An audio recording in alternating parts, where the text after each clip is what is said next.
നിങ്ങളെല്ലാരും ചോറെല്ലാം ഉണ്ട് കാണുമല്ലോ. ഞങ്ങൾ ആശുപത്രി പോയിട്ട് വന്നപ്പോൾ താമസിച്ച് ഇപ്പം ഇങ്ങോട്ട് വന്ന് കയറിയതേ ഉള്ളൂ. വന്ന് കയറി ഉടനെ ചോറങ്ങ് എടുത്ത് കുഞ്ഞിന് ചോറ് കൊടുക്കട്ടെ. കുഞ്ഞ് വിശന്നിരിക്കുമല്ലായിരുന്നു ആശുപത്രി നേരം. നമുക്കിന്ന് കറിയൊന്നും അതുകൊണ്ട് വലുതായിട്ടില്ല. രാവിലെ ഒരു ഇച്ചിരി പയറും ഒരു ചുണ്ടും കൂടെ കിട്ടി. അത് തോരനും വെച്ച് മോരും ഉണ്ടായിരുന്നു. വന്നിട്ട് എന്തെങ്കിലുമൊക്കെ കറി വെക്കാന്ന് വിചാരിച്ചു. എന്ന് സാധാരണ പോയാൽ ഞങ്ങൾ 11 മണിയാകുമ്പോൾ തിരിച്ചു വരുന്നത്. 2 മണിയായി ഞങ്ങൾ തിരിച്ചു വന്നത്. അതെ, 531 ആകാൻ ഒരുപാട് സമയം എടുത്തില്ല, 20 ആകാൻ എടുത്ത സമയം. കറിയൊന്നും ഇല്ലല്ലോ എന്നാ ഇവിടെ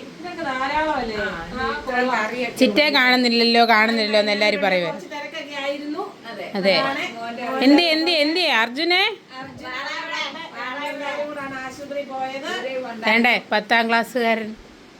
എന്താണ് റിസൾട്ടിനെ കുറിച്ച് നിനക്ക് പറയാനുള്ളത്? ഞാൻ പ്രതീക്ഷിച്ച പോലെ ഒന്നും മാർക്ക് കിട്ടിയില്ല. അതെ, നമ്മൾ റിവാലുവേഷൻ കൊടുത്തിട്ടുണ്ട്. അതെ, ഇപ്രാവശ്യം എന്ന് പറഞ്ഞു കഴിഞ്ഞാൽ കുറച്ചുകൂടെ ടഫായിട്ടുള്ള വാലുവേഷൻ ആയിരുന്നു മൊത്തത്തിലുണ്ടായിരുന്നത്. കാരണം കഴിഞ്ഞ എല്ലാ വർഷവും എല്ലാവർക്കും A+ ആയിരുന്നല്ലോ. അതുകൊണ്ട് അതിന്റെ നമ്മുടെ ചോറിന് ഇതൊക്കെയാണ് കറി. ചുണ്ടും പയറും തോരനും മോരുകറിയും പപ്പടേ ഉള്ളൂ.